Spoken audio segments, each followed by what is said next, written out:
Hola, buenos días. Volvemos con el segundo café. Ayer finalmente estamos en Madrid, no pudimos hacer ninguno de los programas, pero hemos intentado recopilar e intentar sintetizar todos estos días complicados. Y nos quedan dos frases, dos grandes titulares, podríamos decir, que creemos explican bastante la situación. Vamos a intentar desglosarlos durante este segundo café. A la noche ya desde Barcelona habrá confirmado de noche si no hay ninguna novedad.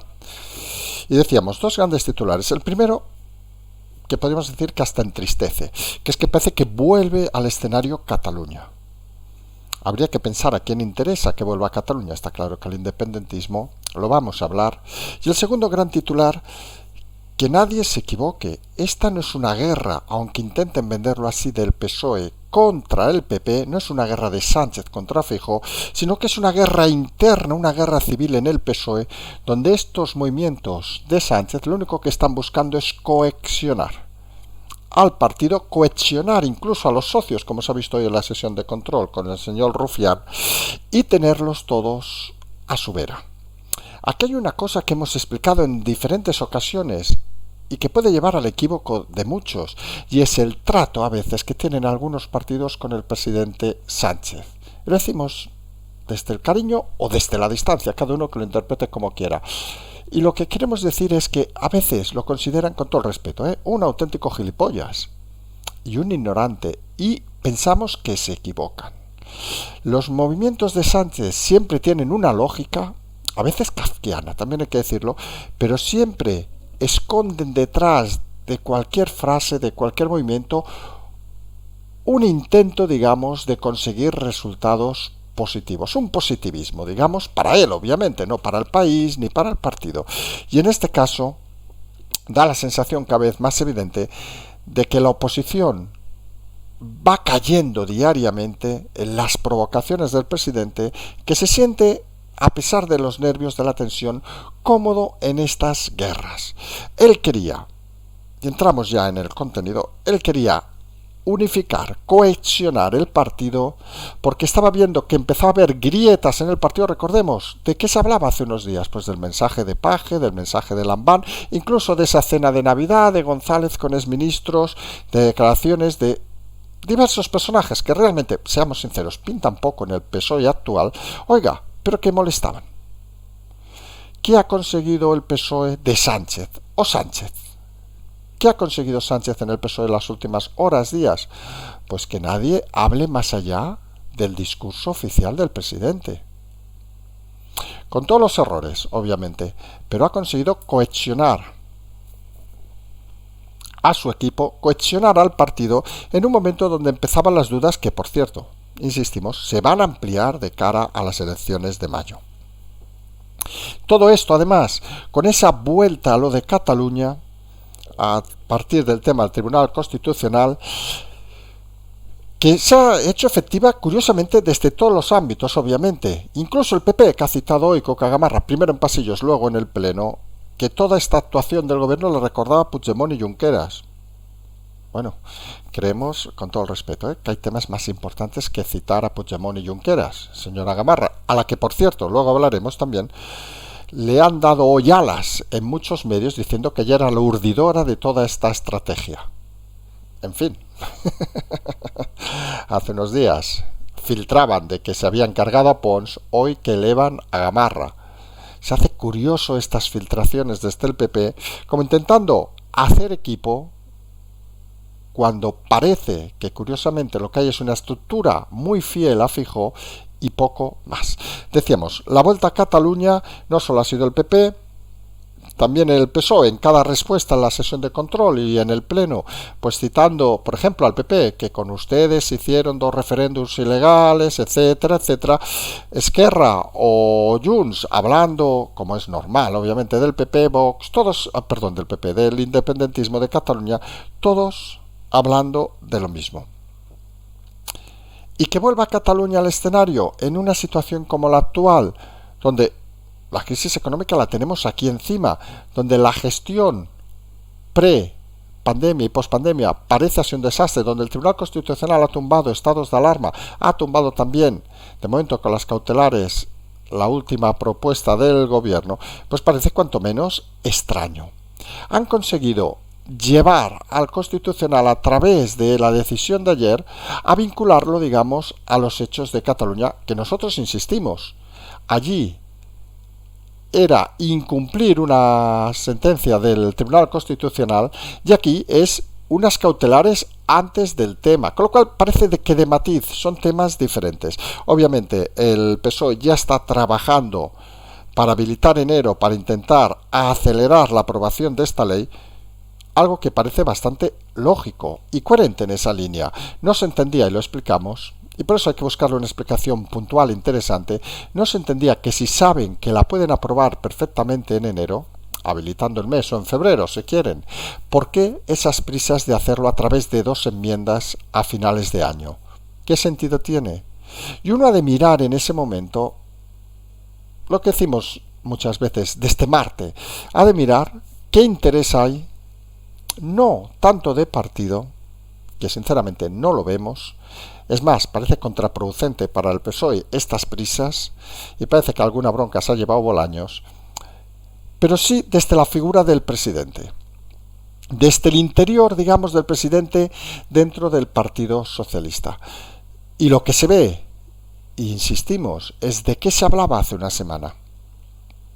Alguno dirá pues yo qué sé, del Mundial, de lo que sea, pero a nivel político, ¿de qué se hablaba? Pues obviamente se empezaba a vislumbrar esos movimientos internos en el PSOE que han desaparecido. ¿Quién es el guapo en el PSOE, por ejemplo, tras las declaraciones del señor Sicilia, que ahora dice que Sánchez parece que se está equivocando? ¿Quién es la persona que va a levantar un comentario negativo contra Sánchez? Hasta Paje ha tirado atrás, cerrando filas con el presidente, y oigan, volvemos a lo que hemos dicho siempre.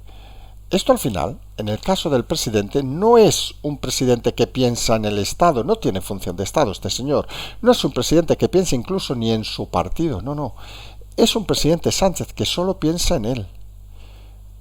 Y miremos, pensemos, reflexionemos.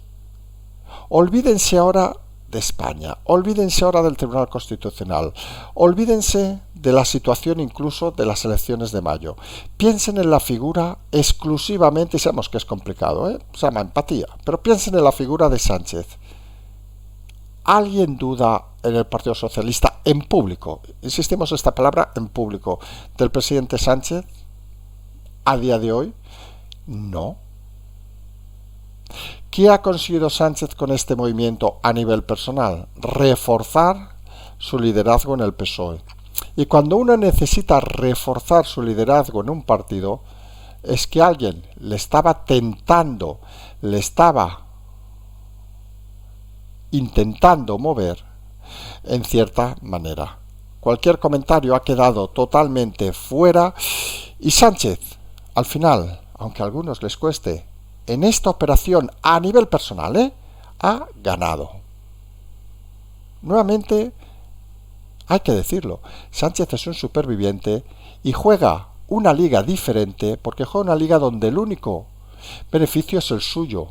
No le importa, no le interesa el resto.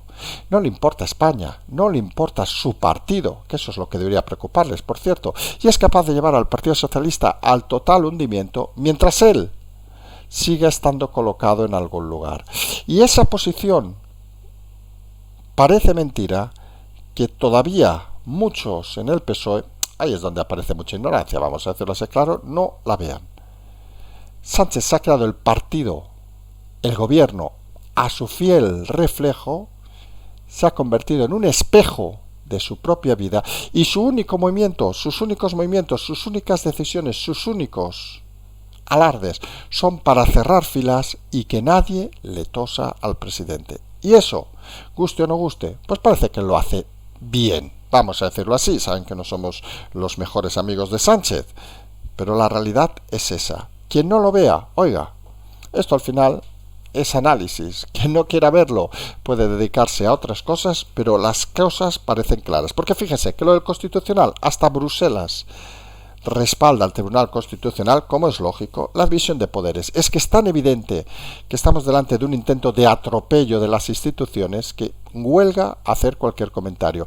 Porque analizarlo desde ese prisma no tiene ningún sentido.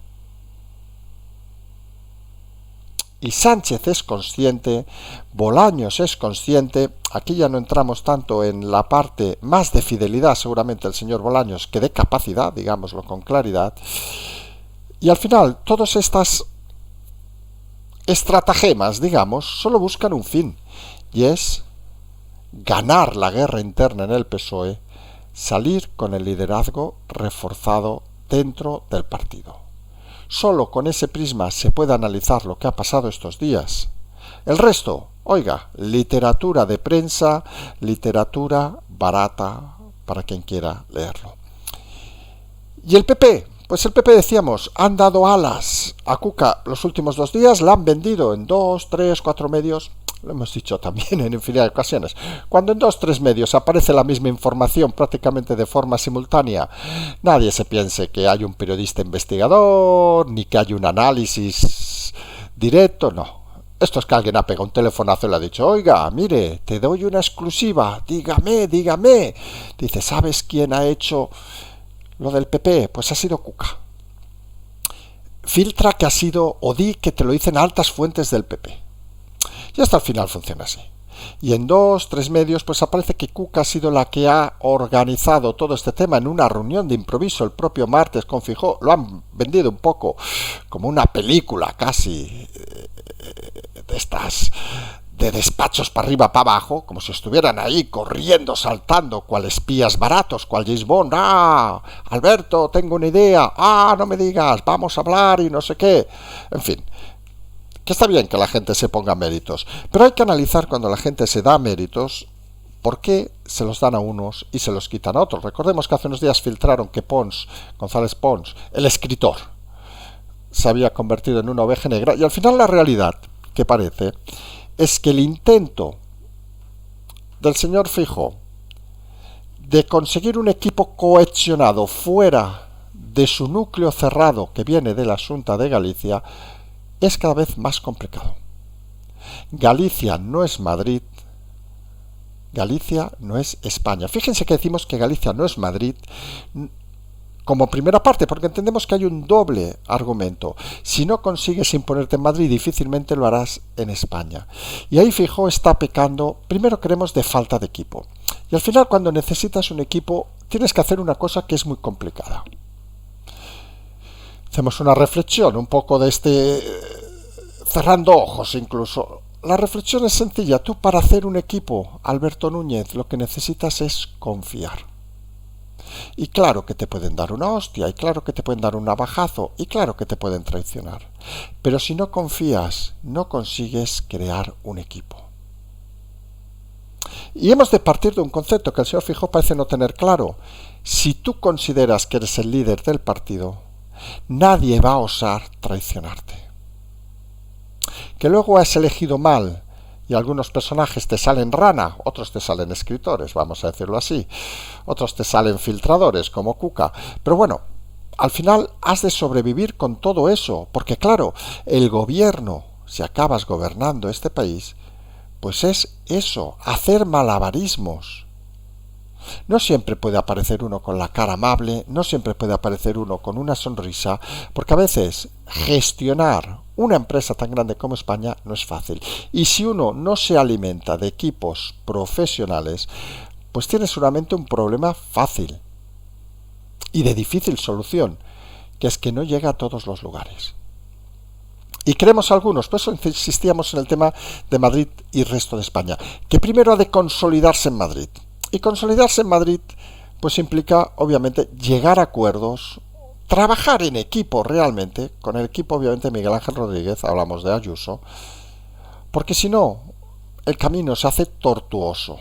No parece lógico que un líder del Partido Popular, de cualquier partido, esté como segundo en la capital, esté como de acompañante y no sea capaz, no diremos de imponerse, porque aquí creemos que cuando se trabaja en equipo hay que intentar que los dos son de estas negociaciones que ambos han de quedar contentos. Hay que distribuirse los espacios hay que marcar terreno. Y Feijóo debe marcar terreno si quiere avanzar y no quiere esconderse. Y está claro que si solo funciona con ese equipo de Galicia, esos 5 o 6, literalmente, personas de alta confianza, esos que puede ir Feijóo con los ojos cerrados, que puede cenar con ellos sin abrir la boca porque confía en ellos. Saben eso, que a veces los silencios son muy complicados, pero cuando hay silencios cómplices, saben muchas veces que quiere decir que existe la confianza. Cuando hay silencios que hay que romper, es que no existe la confianza. Esto en las relaciones humanas se ve rápidamente. Y Feijóo debe empezar a abrirse de una forma clara. Debe empezar a confiar. Debe empezar a tener su propio equipo, no solo en Galicia, no solo a su vera, sino en Cataluña, en Valencia, en Navarra, en Castilla, en Andalucía, donde sea. No puede responder ante equipos de terceros como si fueran los suyos. Él ha de ponerse por delante de todo, y si no lo hace, empezará cada vez más claramente a bajar rendimiento. Y hay una cosa también que es obvia, que los equipos que debe tener no solo deben ser equipos territoriales, por cierto, algo muy típico en Galicia, algunos les llaman caciques, vamos a decirlo así de claro, que hacen que el territorio sea muy importante. No solo eso, sino han de ser profesionales. Y aquí es donde te das cuenta a veces que la comunicación de Feijóo patina, vamos a decirlo así. Ayer, recuerden, hizo esa declaración también Feijóo, donde, entre otras cosas, nos quedamos con lo más importante, ofrecía al PSOE pactar el Consejo General del Poder Judicial. Y claro, algunos cuando lo escuchamos decimos, ¿no hemos quedado que los poderes son independientes? Legislativo, ejecutivo, judicial.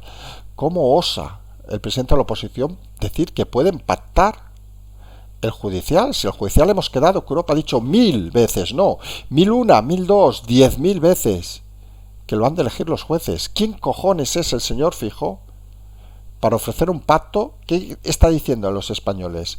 ¿Que los jueces los ponen ellos? ¡Callen la trampa de Sánchez! Cuando dice Sánchez que la justicia está politizada por el PP, Feijóo se atreve a decir que ellos van a pactar los jueces.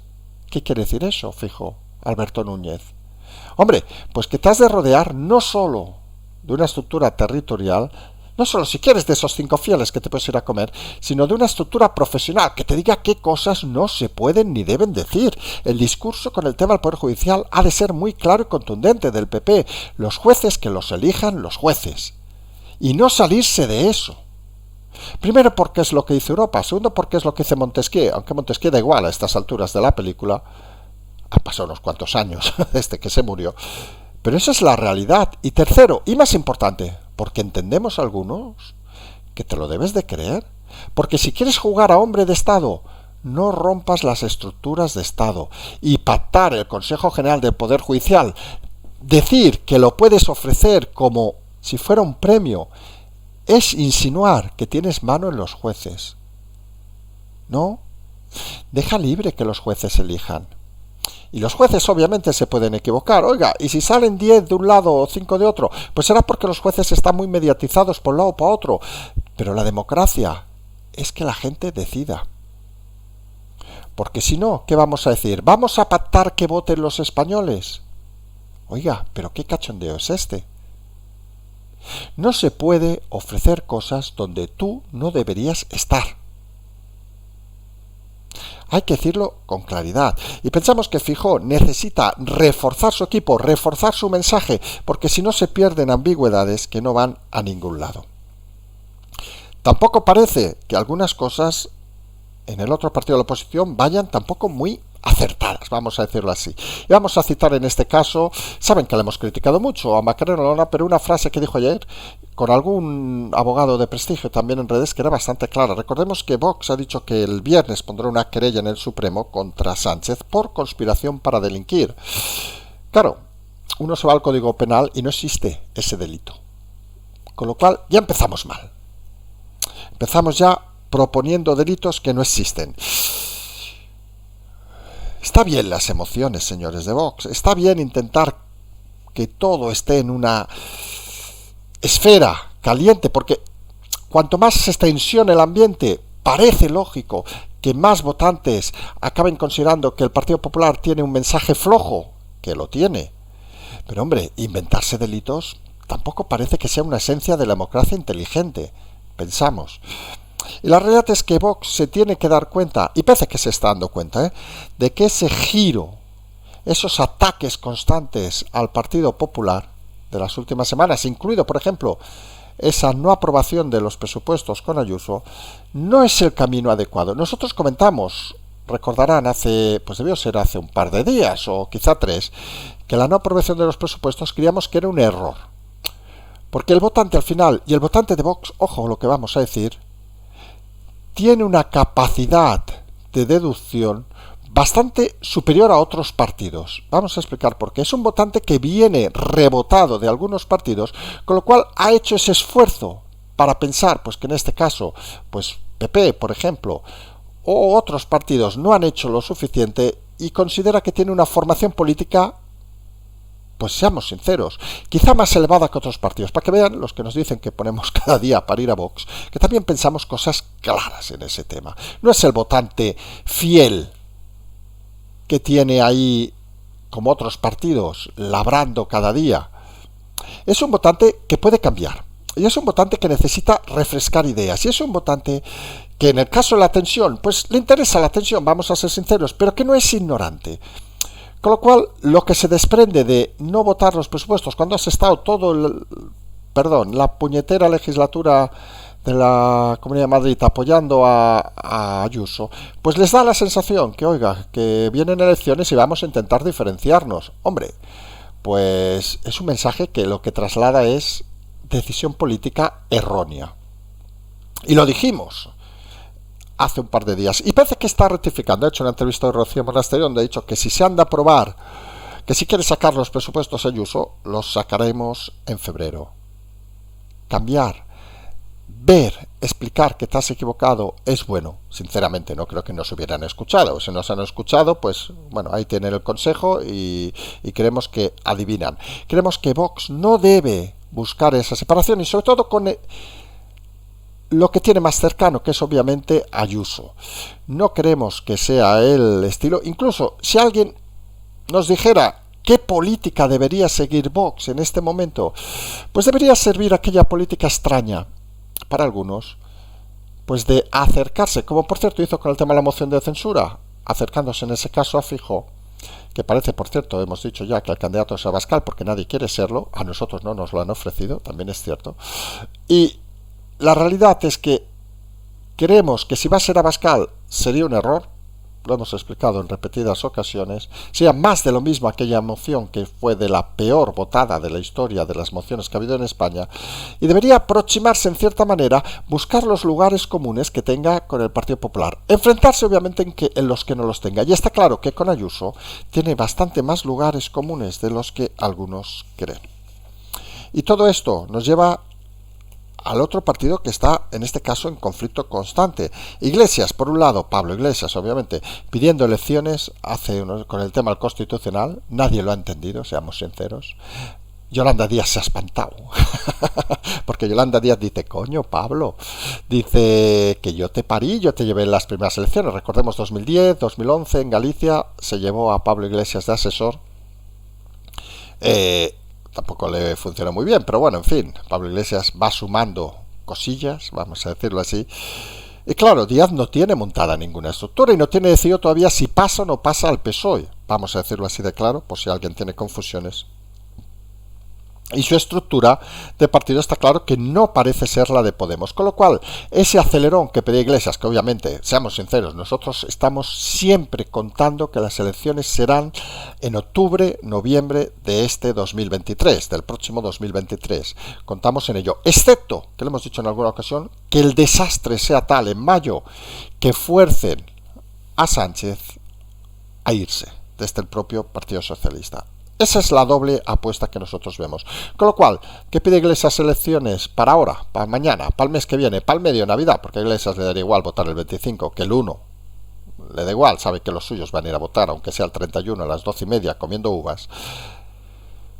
No acaba, obviamente, de convencer a Podemos, que sigue intentando controlar el mensaje de Yolanda Díaz tras ese, digamos, movimiento de las últimas semanas. Recordemos esa puesta en escena de Irene Montero, que ya dijimos que Irene Montero salía al escenario por ese fracaso de la ley de solo sí es sí, pero que tenía un recorrido menor. Era como ese fogonazo que das y luego dices, ah, ¿y quién era esa señora? ¿Quién era esa mujer? Porque nadie se acuerda de ella. Obviamente los violadores sí que están muy contentos y todos los que han salido a la cárcel. Y esa es la realidad que hay que ver. Que si hay que confrontar a Montero con Díaz, Díaz va a recuperar el terreno. No solo ya lo está recuperando, sino que va a intentar, en esa guerra fratricida interna de Podemos, fulminar a todo aquello que se asemeje a Pablo Iglesias. Y en ese camino siguen y van a seguir las próximas semanas. Y a todo eso decíamos que la economía pues va como va. Y hay un dato que ha aparecido hoy, que el 66% de los autónomos, muchos como ustedes o nosotros, creen que sus ingresos no mejorarán en el 2023. Y es un dato muy preocupante. Decimos por qué. Porque, aunque algunos no lo sepan, los autónomos son el alma de este país.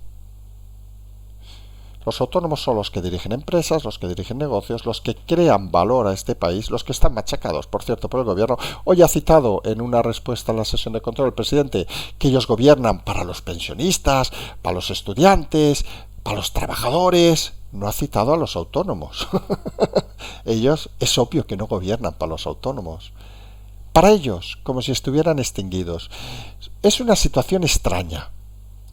Porque tú tienes al colectivo que más hace por tu país y lo tienes ninguneado, lo tienes exprimido y lo tienes machacado.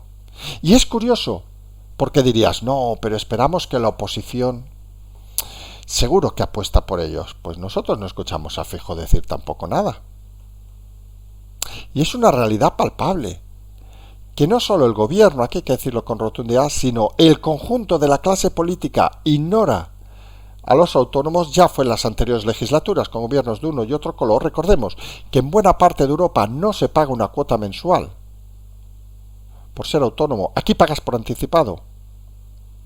No te fríen a impuestos porque consideran que el autónomo es el motor de la economía de un país. Aquí, ya saben, consideran que el motor de la economía del país es el dinero público. Y eso va por PSOE, por PP y por todos los partidos. Aunque situaciones extrañas, y vamos a acabar ya este segundo café un poco más largo, compensando un poco lo de ayer, que motivos logísticos nos hicieron no hacer el programa. En esa encuesta que hizo Elon Musk hace un par de días, donde pedía si querían que lo cesaran o no, salió un 57 con más de 20 millones de votos, que se dice muy pronto, un 57% que se fuera, y él ha decidido que obviamente tenía que acatar, nunca mejor dicho esta palabra en estos días en España, la decisión de la gente. Ha puesto dos condiciones curiosas. Una ha dicho que los próximos votos que haga solo van a dejar votar a los que tengamos, por eso lo tenemos, un lacito azul, saben que significa que estás verificado, porque decíamos ya que hacer una encuesta será un poco tonta, pero bueno, precisamente de tontos ha dicho que claro, que lo hará, pero cuando encuentre al tonto que lo sustituya. Bueno, nosotros nos hemos ofrecido para la moción de censura, si quiere el señor Abascal que nos llame, nosotros intentaríamos hacerlo bien, y nos ofrecemos a Elon Musk también, hombre, que si quiere que seamos presidentes de Twitter, hombre, pues no tenemos ningún problema también, oiga, que aquí al final, este mundo es de retos, vamos a decirlo así. ¿Quién se iba a decir hace 2 años que íbamos a estar explicándoles historias? Que el canal iba a ser un canal de culto, que decimos. ¿Quién lo iba a decir? Oiga, pues nos ponemos con todo, que total, para una vez que se vive, intentemos disfrutar al máximo. Y seguramente, hombre, mejor que lo más sería complicado, el tío es listo, vamos a decirlo, pero al final, en estas situaciones, siempre hay que dar pasos adelante. Y todo lo contrario, puede ser marketing, figuración, o una palabra que empezaríamos a valorar todos, miedo. Porque lo que estamos viendo, y acabamos con esto, en la política española actual, pensando en las elecciones ya de mayo, las elecciones municipales y autonómicas, es mucho miedo. Miedo de no estar en las listas, y hablamos de todos los partidos, ¿eh? El PSOE, quien si signifique, no estará en las listas, con lo cual dejará la carrera política en muchos casos y tendrá que trabajar, algo que muchos españoles nos toca hacer hace muchos años. En el PP lo mismo. Quien no jure fidelidad o quien se salga un poco del camino va fuera, y esa generación de miedo lo que hace es que la gente en política que en general, vamos a decirlo con total claridad, no es gente que ha tenido ritmo, no es gente que ha tenido tensión en la vida, no es gente que haya aprendido, no es un, perdón, vamos a decirlo con todo el cariño, bien, un puto autónomo como nosotros que sabe que si te retrasas un día te van a crujir, no, no, es gente que lo único que tenía que hacer era ponerse a la vera de alguien y medrar. Pues claro, esta gente cuando siente miedo, ¿qué hace? Cierra filas para intentar que el miedo no salga de dentro. Y cuando la política se gestiona desde el miedo, los que somos gestionados tenemos un problema grave, porque no nos gestionan en libertad, sino nos gestionan con pánico a las decisiones que van a tomar. Nos emplazamos, como decíamos, al programa de noche, un poquito largo este segundo café, pero bueno, tras la pausa, digamos, de ayer, creíamos que era necesario. Como decíamos, ya desde Barcelona a la noche, nos despedimos de Madrid, como siempre decimos, seguimos.